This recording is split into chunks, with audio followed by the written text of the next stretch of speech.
Hey everybody, it's kind of an impromptu vid. I didn't plan on doing anything here. Here's my new PWS MK214. It's a 308 AR-10 style, AR-15 gas piston. You guys know all about this stuff, I'm imagining.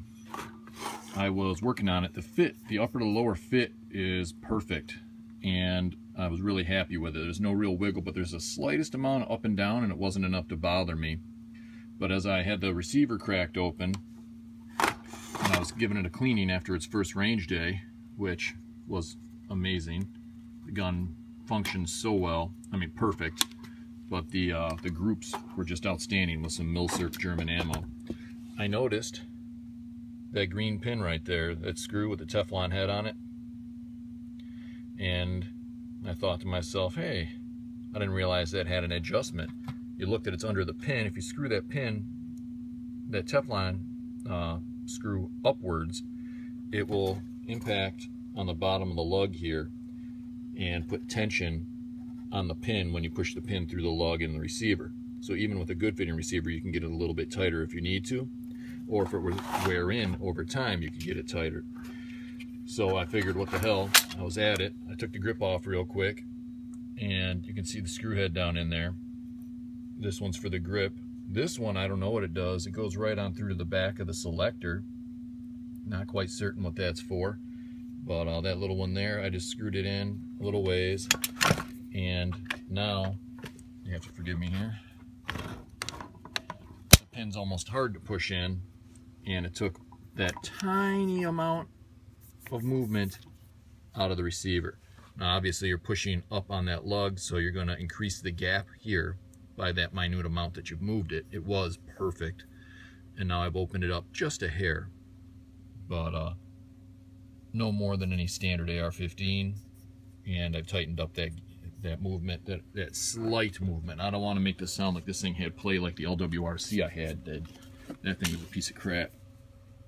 But this one now, I'll try to get a picture of it.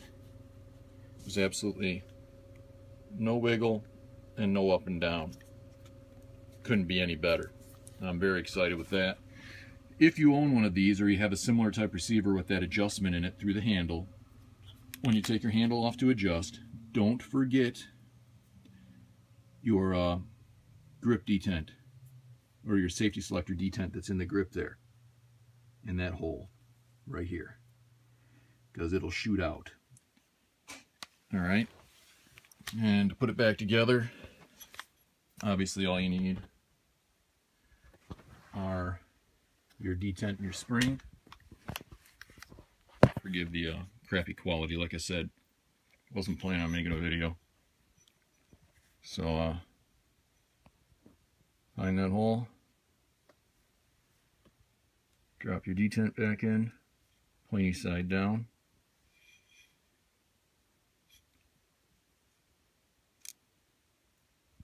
Move your safety so you can stuff that in there a little bit. There you go. And, oh, my hand was in the way. Move your safety a little bit so that detent will drop. You can kind of leave it there. Usually I put the spring in the grip, but you don't want to drop your detent out of there while you're switching hands or doing whatever. So I'll leave you guys with that image for a moment. Take it. Sorry, I'll put the spring in off camera here. I usually put them back together like this. Makes it a little easier. That way when you roll it, you won't be losing your detent. You can manage a spring. Make sure you don't bend this doing that. Once it's in both, you can feed it up pretty well and even. And once you put the screw in, you're done. And that'll of course be just down in there. So that's that. Screw that in and you're all set. I have that ready to go as well. But I just wanted to share with you that PWS has that adjustment on there that I did not know they had. And these rifles are outstanding. I wish I had the target with me. It's upstairs. Using this Aimpoint 2 MOA T1 and an astigmatism in my eye, which makes it probably a 6 MOA. And I got to shoot the top left of what I'm looking at. I was hitting bullseyes, hitting the crosshairs with German Milsurp in my pile over there at 100 yards. I couldn't be happier with this gun. I'm going to be selling my SOCOM, and this will be the 308 I use now. Anyways, everybody, if you stuck with me for over 5 minutes of this nonsense, thank you very much. I appreciate it. And everybody, all our subscribers, thank you and take care.